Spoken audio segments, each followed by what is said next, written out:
Guys ready for this? Got Game of Love playing. It's the ultimate pregame song, the Happy Hour. It puts you in that mood. Tell me just what you want me to be. One kiss, and you're the only one for me. So please tell me why. I'm all energized on this Mountain Dew from the break room with my official happy hour cup, brought to you by Speed King Signs. And before we get the show going, I just have to do this. Little bit of this, a little bit of that. Started with a kiss, now we're up to bed. A little bit of this, a little bit of love. I don't know the lyrics. It's all in the game of love. I think DJ Eakin from Hot 1015 just walked down the hallway, creeped out as hell. Alright, enough of this. Let's get the show going. But doesn't this song put you in a good mood? And have a good night as well, sir.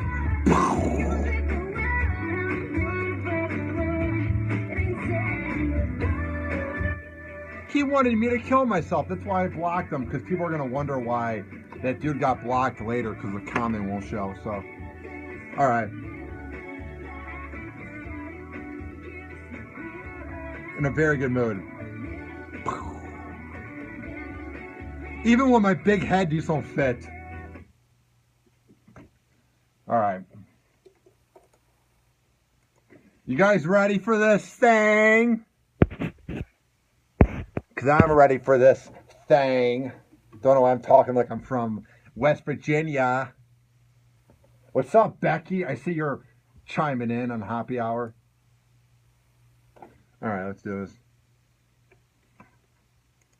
The following thoughts on Happy Hour do not represent Cox They don't. or its sponsoring. Anything you hear may and will be used against you. Thank you. Voted as best local. I love you, podcast in J-Balls, Tampa Bay whatever your by name the is. Creative Loafing. You're listening to Happy Hour. Are you feeling classy today? That's not me, by the way. That's MJR, one of my friends. Happy birthday! Happy Hour. An hour where happy rants So. about something. Sit back and listen in. Happy Hour Is on now. Happy Hour is on now.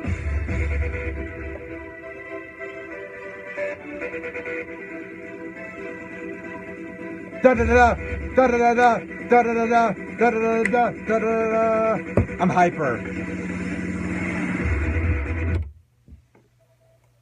Well, hello there. How's it going? This is Happy Hour. I am your host, Ryan Hoppe. I'm in a great mood. Just got to work for 102.5 The Bone at Bike Night in Clearwater. I appreciate the fans that come up to the tent. I'm in a great mood because I'm freezing outside. It's cold. I'm wearing a hoodie. But when it's cold out here in Tampa Bay, it's 59 degrees. It's not like you hate your life and it's 19 degrees with a wind chill in the Midwest. I'm actually in a very good mood. So we got so much to talk about today on Happy Hour, but first, I want to let you know how to get into contact with me. It's not hard. It's not rocket science. You don't need a PhD or any type of degree, hey, that rhymed, to get in contact with me. All you have to do is tweet at me, at Ryan Hoppe Radio, and I will be sure to see your messages in real time. So, like, if you send me a tweet, I'll see it right now. Woo, technology. Also, if you have the Hoppe Radio app from the Google Play or iPhone shop, you can chat me live while I'm doing the show. It's a cool feature. I like it. And if you're listening online, chat me. Because we don't have a phone line, but you can chat me online. It's just as good. We have so much to get into. So let's get it going. I popped my cherry in a way. I have had sex before. As everybody knows, I lost it to the 48-year-old MILF who was a fan of Rover's Morning Glory in Chicago.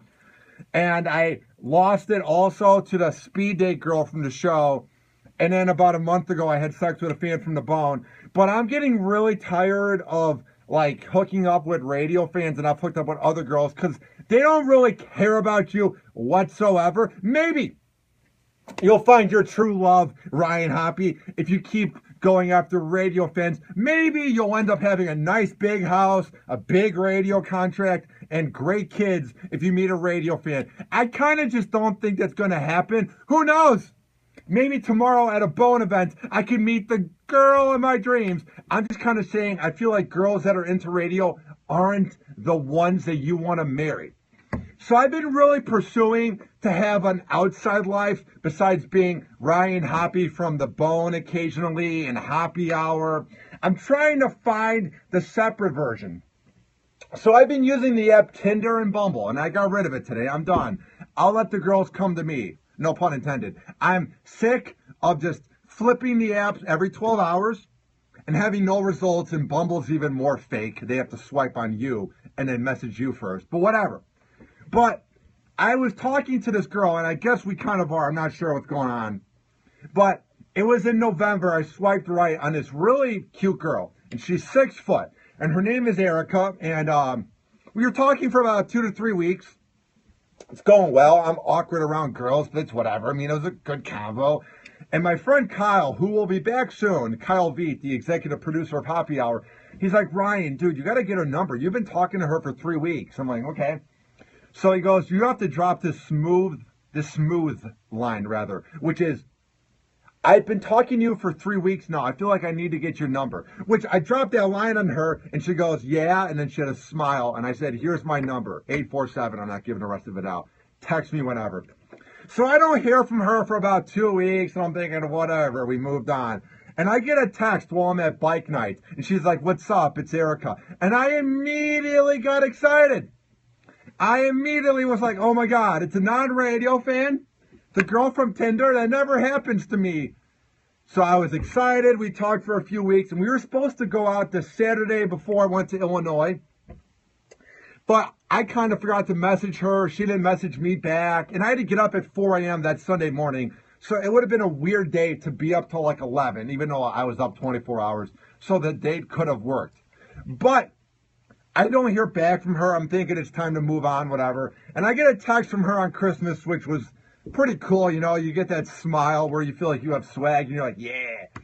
And she's like, Merry Christmas, Ryan. Sorry I didn't get back to you. So after that, we're talking for a while. And then we were supposed to go out on New Year's Eve. But as I said on the previous podcast on Tuesday, what happened was my plane got canceled because of the snow up in the Midwest for 4 hours. It was ridiculous. Because of 4 hours of snow, everything was ruined. God damn it, Mother Nature. So we had to postpone the date till Friday. And it's one of those things where going in, I was really, really nervous. And it was one of those dates where I wasn't the most smooth. I'm not going to sit here and say I was Casanova and I was completely charming or I was like a romantic guy. But we went to the pub next door to Janice Live, downtown St. Pete. I bought her a drink. And literally, we got there at 8:30. And I look at the clock at the bar after we're talking for a while, and it's going on 10:15. I mean, it was hard to believe that the first part of our day was going on for an hour and 45 minutes. I mean, the conversation flowed. It was about her life growing up in a small town, how she was athletic, everything she's done in life. And I mean, I really liked the girl. It was fun going out with her. It was nice for once that she didn't give two shits that I'm Ryan Hoppe, whatever that is in this town. I mean, it just felt good to go out with a girl that doesn't know who I am. Because it really gets old. Like, I had my heart broken. It was puppy love. I was dumb. There was this girl in Cleveland who I would chase after. And the only reason she was talking to me was because I was on the biggest show in Cleveland. So then the last night in town, she ditches me and has sex with my friend's cousin at the apartment I invited her to, and then 4 months later goes on the show and trashes me. So that was kind of the eye-opener that you need to find a true girl, and not ones that are just in it for the attention because they have nothing going on in their life. So what I'm getting at is I really enjoyed this date. So then after we get our drinks at the pub, we then go and get a slice of pizza, and we keep talking. And it ended around midnight. So it was one of those dates where you couldn't believe how fast time went. Like, our conversation gelled. There wasn't much flirting going on because she's like a really classy girl. And I didn't want to like go in trying too hard to be horny. Because I've had this thing where on the previous show I worked on in Cleveland, and then the show, and whenever I've been on Mike Kelta's show, or the night show on the Bone, or the Academy Mo show, I always come off as that dude that needs to get laid. I always came off as that dude, no pun intended, that was so horny. And now I'm really taking the route of just relaxing, chilling, and just focusing on radio, focusing on my internship, and just trying to make it in life and not focusing on getting laid. So going into the date, if I would have got laid, great. But I was so focused on just having a nice time. I was focused on being a gentleman and talking to her, and that's how it went. So at the end of the night, I was like, would you want to go out on a second date, blah, blah, blah. And then she's like, yeah, let me see what I'm doing next week with work. So I send her a text the next day. I'm like, I had a great time. You were really pretty that night. And my friend said I should have put more emphasis, like you were gorgeous. And then we were talking back and forth, and then we moved on. So then Monday I send her a text, or Tuesday rather, and I said, what's up, Erica? How's it going? And she has the feature that most girls have online and on their phones, which is you can see if they read a message. And she read it, and she hasn't gotten back to me. So it's one of those things that I'm going to play it cool. I'm not going to be a creep. I don't want to be a weirdo. I don't want to be over obsessive. I mean, there's plenty of fish in the sea. There's like 5 billion people in this world. I mean, she could get back to me after this show, or I could never hear from her again. I mean, it doesn't matter. I mean, I like the girl. She's cute. You could say I have a crush on her. She was fun to be around. But whatever happens, happens. Because I'm taking this route in life where I'm relaxing. I'm not so focused on getting my rocks off. Or as I say on the Mike Kelta show, getting turned off, banging out girls. Like, what does that even mean? Banging out girls. I'm going in with more respect. I do want to have sex. Oh, don't get me wrong. I'm not waiting till marriage. That's dumb. That's moronic. But I used to go out to the bars in Cleveland or here in town going, I need to get laid. I need to get laid. And then you end up getting even more nervous around the girls. And I'm awkward as it is, but you get even more awkward because you're just looking at them and you're like, it'd be nice to have sex with them. And anybody out there who thinks I'm a creep right now saying that, shut your mouth. You've thought that when you've gone to a club and the girl's wearing a nice dress. Just saying. So, I'm going to be open about my love life on air. I'm not going to break down whenever I have sex with a girl. But whenever I do get a girlfriend, I want to make her a feature on the show or a date. I want to be more open with you guys and more real to make entertaining radio. Because when I have had Brother Wheeze on the show, the radio legend, or when I've had Miggs from BJ and Miggs in Seattle on, whenever I've had different radio people on, they've told me that I need to be open about my life and to not play a character because a lot of radio guys act like this tough guy and they'll make fun of you on air and exploit you, but they're completely different people off air. My goal is to be who I am on air and off air and to find the real girl, the dream girl, who embraces me for who I am, which is an awkward goofball with a big heart. Next on Happy Hour.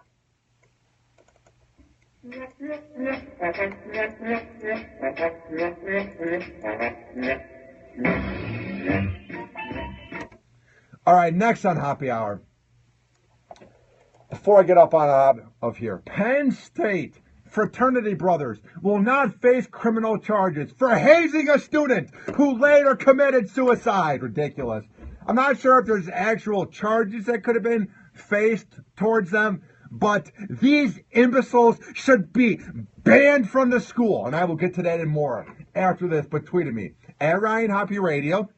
Also message me via the Hoppe Radio app and via Spreaker Online. We will be right back on Happy Hour after this.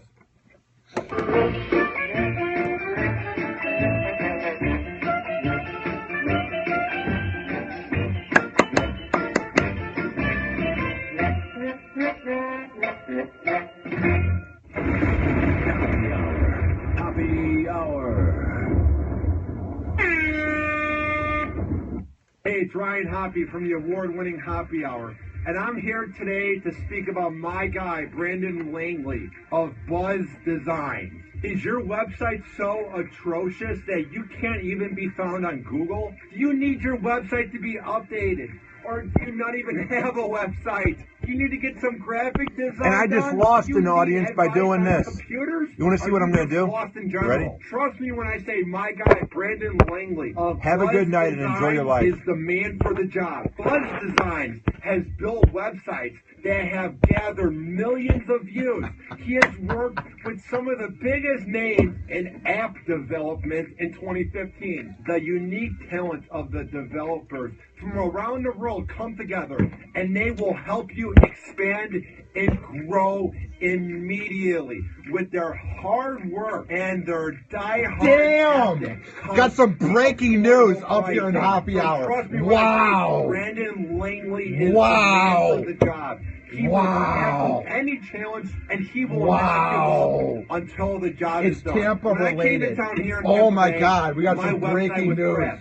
I met Brendan Langley at a concert. Oh man, dude. 2 months later, dude, you're gonna find out. So proud of my website, hopperadio.com. He can make you proud of whatever you want to share in 2015 when it is so vital and it is so important to have top-notch websites and top-notch graphic design for your product, your company, etc. To get into contact with Brandon, it's not hard. It's not hard. I'm excited coming back, man. Wow. BuzzDesigns.me. That is BuzzDesigns.me, and there is the website. You can contact him. Be sure to get your name, your email, and he will get back to you as soon as possible. I'm a man of my word. Dude, I'm in awe. Trust me when I say Brandon Langley of Buzz Designs. Talk about taking action. The best around. And the best in Tampa Bay.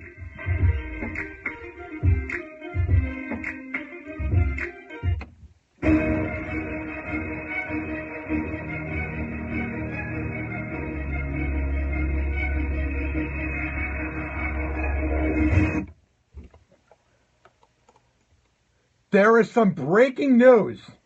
And I mean breaking news. When you listen to the podcast on demand, it won't be breaking anymore. But if you're listening live, there is some breaking news that has been tweeted out by SportsCenter just 5 minutes ago. This isn't breaking news where it was an hour ago. This is just breaking as Happy Hour is live.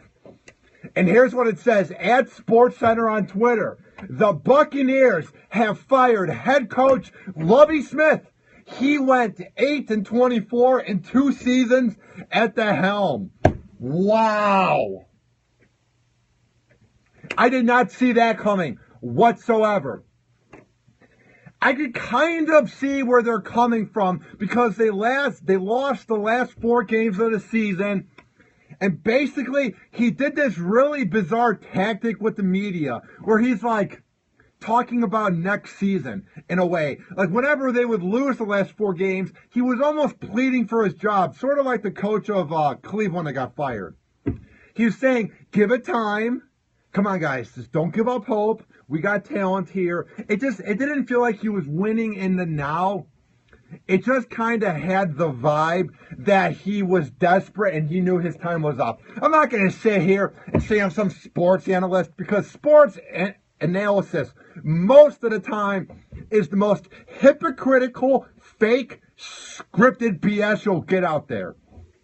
A lot of those sports networks are full of these analysts who were either backup players and were never good enough to be super badass players in the NBA, NFL, MLB, unless you have like Warren Sapp, one of those guys. There are a lot of times role players or bench players who talk smack, or you have punks like Skip Bayless who are just nerds who write these articles and speak BS on TV. So I'm not going to sit here and say I'm some sports analyst, but I will say this.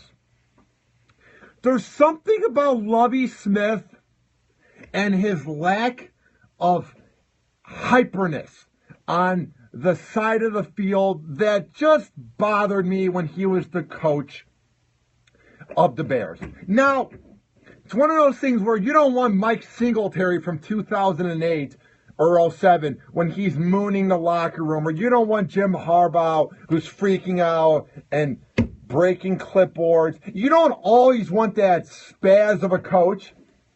I mean, look at Bill Belichick. Sure, he's a scumbag who cheats, but he's won 4 Super Bowls. He knows what he's doing. You don't always need that hyper coach. I mean, Dungy was quiet. A lot of the guys are quiet. The coach of Pittsburgh is pretty chill, even though he gets mad. What I'm getting at is you don't always need the hyper-passionate macho man coach. But there's something about Lovie Smith's demeanor that he just doesn't seem like head coaching material. He had good defensive players on the Bears, including a Hall of Famer and Brian Urlacher. He had Devin kicking off returns. He had Rex Grossman, who was decent. He had all these players, and they went to the Super Bowl once. They made the playoffs twice when he was there. And he brought in Mike Martz as the offensive coordinator. They went through so many different coordinators. It's just, I don't think he's an NFL head coach. To me, he was a journeyman coach who was decent when he was coaching the Bears. But this is a good decision by Tampa Bay and the Buccaneers to get rid of him as a coach because you have something, as it seems, in Jameis. I'm not sitting here saying I'm a sports analyst. Maybe he'll be a bust. But you obviously have something. He had clutch moments this year.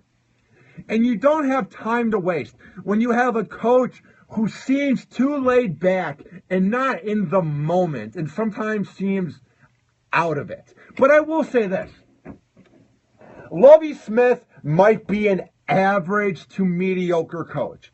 And we will see how much he is as a coach and how well of a coach he is by whoever they get next year. If they can't bring in a good name and they get a coach who's average and the team's even worse next year, then maybe Lovie Smith is a decent coach and there's not enough talent on this team. And I'm not giving all the details on all the players because I'm not going to sit here and pretend that I know Buccaneers football 101. There's sports radio to listen to if you want to learn about the Buccaneers. I'm just saying he didn't have the most talented team. So either he didn't get the most talent out of them or it's not fair that he's been fired and the team needs better talent. But next year, by the end of the year at this time, if they're in the playoffs or they just missed the playoffs, but maybe they're 9-7, 8-8, 10-6, or if they're 2-14, that's when we will know what type of a coach Lovie Smith was. It's not going to take a few years. No, it will be next year at this time, officially when the season ends, when we will know if getting rid of Lovie was a good decision or bad decision. But to me, before I get on to this news about the frat, I'm not going to keep talking about Lovie because I'm not a sports show. But I will say this. He's not a coach that's going to lead you to victory. He's not a coach who's going to lead you to a Super Bowl. And this city hasn't won a Super Bowl in about 13 years. So if they want to make it far with Jameis and to be competitive in the NFC South, maybe getting rid of Lovie made sense. As I recap this rant, all I'm going to say is this time next year, we will know if getting rid of Lovie was a good choice or a bad choice. All right, we have a live message here on Happy Hour. My guy Devin said, I don't even know anything about sports. Yeah, me neither. I love watching sports. I love watching the NBA. Any game that's competitive, I'll watch. I like watching NFL, although this year has been utter trash. There's just something about it, maybe because the Bears suck and the Buccaneers weren't that competitive and the Patriots were good. I don't know. I just wasn't really big on this season. Like they usually say this. They'll go, but you'll watch the NFL, talk all the smack you want, but you'll watch it. But I want to see what the ratings were for the NFL this year. I feel like there was so much parity that it might have been down this year. Because I watched maybe 4 games. I don't know if I watched the full game. I think I watched 1 full game. Now, granted, I was doing pizza delivery till November, so I didn't have time to watch it. But I had no interest to keep up with the scores. And I truly believe that Roger Goodell is ruining this league. But I do like watching sports. I'm just never going to talk about it because I can only talk about sports for about 3 minutes, just like there. There's the most sports talk you'll ever hear on Happy Hour. Yeah, I'll rant about Johnny Manziel's personal life and what he does off the field, but you're never going to hear me break down if he goes 8-15 with 99 yards. I'm not a sports analyst. Most of it is BS. But yeah, I like watching NBA, I like watching NFL. I guess the MLB at times, the playoffs is cool. Hockey's all right. So yeah, but let's get to the part of the show that I'm best at, which is ranting about the news and not really sports. All right, Penn State fraternity brothers will not face charges for hazing a student who later committed suicide. And this is from the dailymail.com. Marquise Braham, 18, jumped to his death off a hotel roof in March 2014, so it's going on 2 years now. His father said the teen appeared to suffer a breakdown after the hazing. Richard Braham, his dad, sued the school, the douche-bag, Phi Sigma frat, and 4 members. But a grand jury found no evidence to linking the hazing to his death. There might not be specific evidence. There might not be a handwritten note or tweets online or Facebook messages, but it seems to make sense that he would be depressed after these scumbag, douchebag frats that haze the freshmen because they're losers who are overcompensating for being pussies in high school, because that's what these frats are. They had nothing to do with their life in high school, so now for 4 years they want to act like they're in charge of something. Of course you can link this kid to killing himself with the frats bothering him. I mean, I look at a picture of him. He's got muscle, but he seems like a very nice kid. And you know these scumbag frats, these imbeciles, these alcoholic cretins, you know that they ate him up because they saw him as like a guppy and a fish. The frats were a bunch of sharks, and he was a little guppy fish you can get at PetSmart. They saw that he was timid and nice, and they took advantage of him. Frats make me sick. You have these kids who are very good at sports, and those are the douchiest of frats. But then you have these frats that are the worst. And these are the frats, and I never went to college. I went to a radio trade school. So you might say, Hoppe, how do you have the right to talk about it? Because I can read Facebook pretty well, and you read these news articles. And the worst frats are the kids that were almost cool. They're the kids that were on the swim, decent lives, they had money. They were the B squad cool kids in high school. But now they run a frat, so they feel like they're a part of something, and they want that power trip because they had strict parents at home. They were the youngest of siblings. So for once, they feel like they're a part of something. So these scumbag leeches of kids, these embarrassments to my generation, these punk-ass millennials, what they do is they tease these kids, they make them butt chug, and it's almost kind of gay. Like, there's nothing wrong with being gay, but these dudes are so macho, man. I'm in a frat, yeah, look at me. And then these are the ones that end up being the weirdest dudes ever. The most insecure, out-of-touch creeps. And now you're saying, how can you say they're a creep, Ryan? They're not like Dahmer or Jerry Sandusky. You can be a creep when you make fun of someone so hard that they take their own life by jumping off a hotel roof, you scumbags. All right, here's the article. Members of the Penn State University frat will not face criminal charges for hazing a kid who later committed suicide. It was announced today. Pennsylvania Attorney General Kathleen Kane said a grand jury has determined there is no evidence to support criminal charges in the death of Marquise Braham. The 18-year-old, a freshman at PSU's Altoona campus, jumped from the roof of a hotel in Uniondale, New York, to his death in March 2014. The teenager's father sued the school, the douchebag Phi Sigma Kappa frat. I added that. It wasn't in the article. And 4 of its members, and alleged that his son appeared to suffer a breakdown following the hazing, which included excessive drinking, and then you get the sleep deprivation because when you get so drunk, you don't often sleep because you black out, and it's not really sleeping. It's like Michael Jackson and propofol. It's not really sleeping. And forced fighting. Oh yeah, we're macho. We were on the gymnastics team. We're a bunch of twigs. But yeah, we're going to make everyone fight because that's what's manly and that's what's cool. hurting each other, not going out and flirting with girls. Let's be manly and beat each other up like we're Anderson, Silva, yeah. Ugh. Good riddance, you pussies. And I don't like using that word because it's easy radio, but you're pussies if your idea of hazing is, hey, yeah, we're going to have us force fight. We're going to force fights because we want to be like Mike the Situation from Jersey Shore because we have nothing going on with our life. And we have the IQ of a dead rat. Ridiculous. I hate these frats.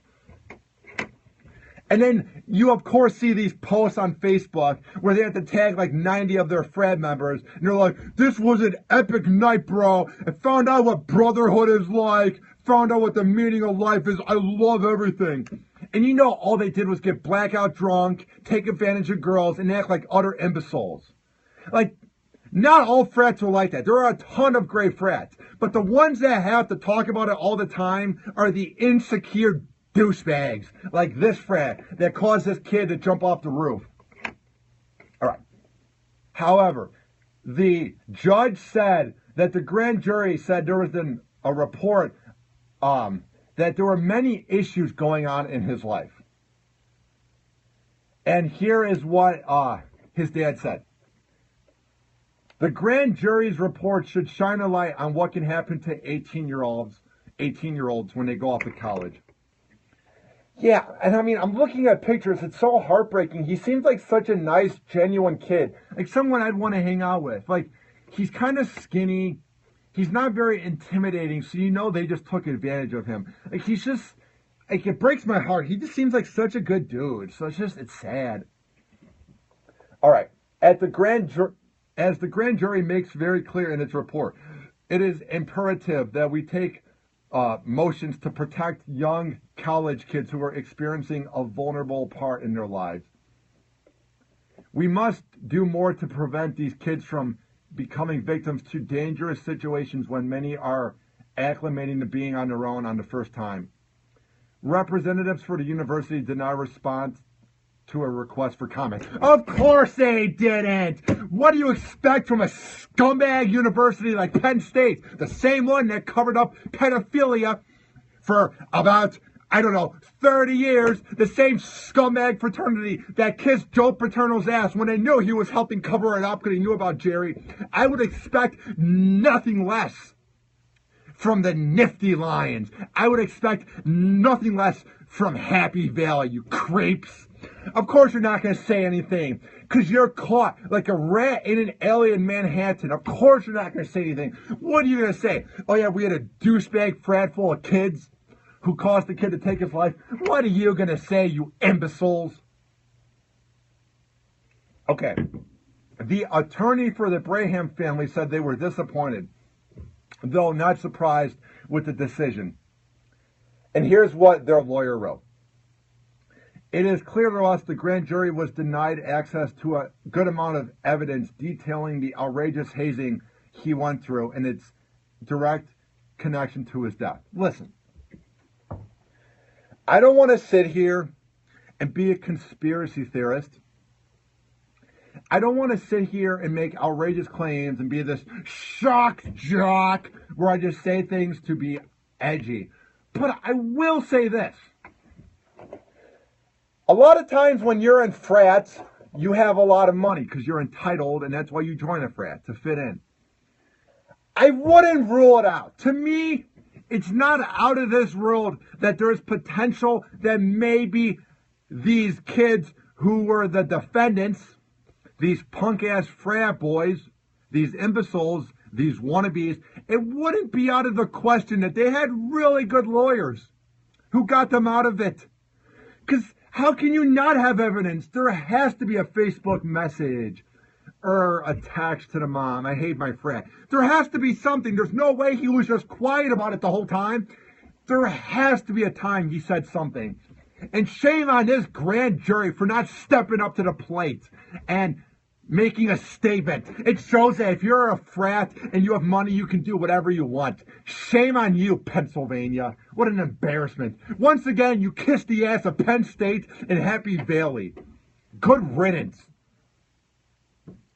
They go on to say, so too, the grand jury was not given access to mental health experts and friends and family of Marquise who knew the truth about his psychological crisis and its direct link to the brutal hazing. So pretty much, they didn't feel like doing the evidence. They didn't feel like putting in the effort. They didn't feel like even looking into it. Because they're up Penn State's ass. It's like, to me, they find getting along with the university and not burning a bridge, maybe they're fans of the football team, more important than a kid who took his life because of a douche-bag frat. His life is gone now. There might not be an afterlife. He's dead forever. He's gone. He was 18 years old. He took his own life. He took the action to jump off a roof. Isn't that enough to maybe put some effort into this case, you douchebags? Good riddance, man. There's no heart. That's why the law sucks. Getting lawyers is a joke. They can get away with anything. And of course Penn State's not going to comment. Bunch of imbeciles. Utterly ridiculous. Oh, God, it gets me mad. All right. Here's what it goes on to say. The bottom line is Penn State knew about it and they were just in hiding. That's what the quote says. They all knew and sadly did nothing to intervene and save his life. Which makes me wonder, maybe there is the chance, maybe there's the possibility that maybe they knew about it the whole time. Maybe he went to a dean. Maybe he did something like that. And they just kind of blew it off and said, keep on grinding, kid, you'll be okay. That's what it makes me wonder when it says that they knew about it and did nothing. And this is when he jumped off the roof during spring break, months after he pledged in the fall of 2013. And they interviewed 11 witnesses, including his fraternity brothers, and they got nothing out of it. Whatever, moving on. And they said that this was a fraternity-wide problem. But there's no evidence. You can't prove that he killed himself because of the frat. Not enough evidence.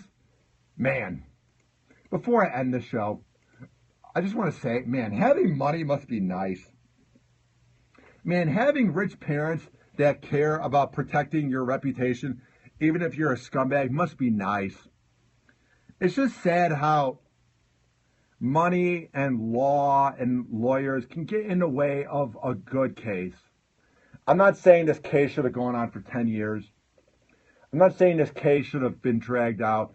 But the fact that you're not going to even look at any evidence that the family probably has, if they're saying this publicly, obviously they had evidence, to not even look at it.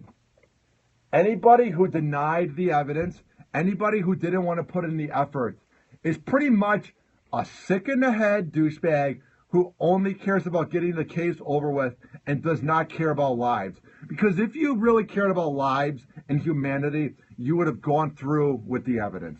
So basically, you're no different than that douchebag frat.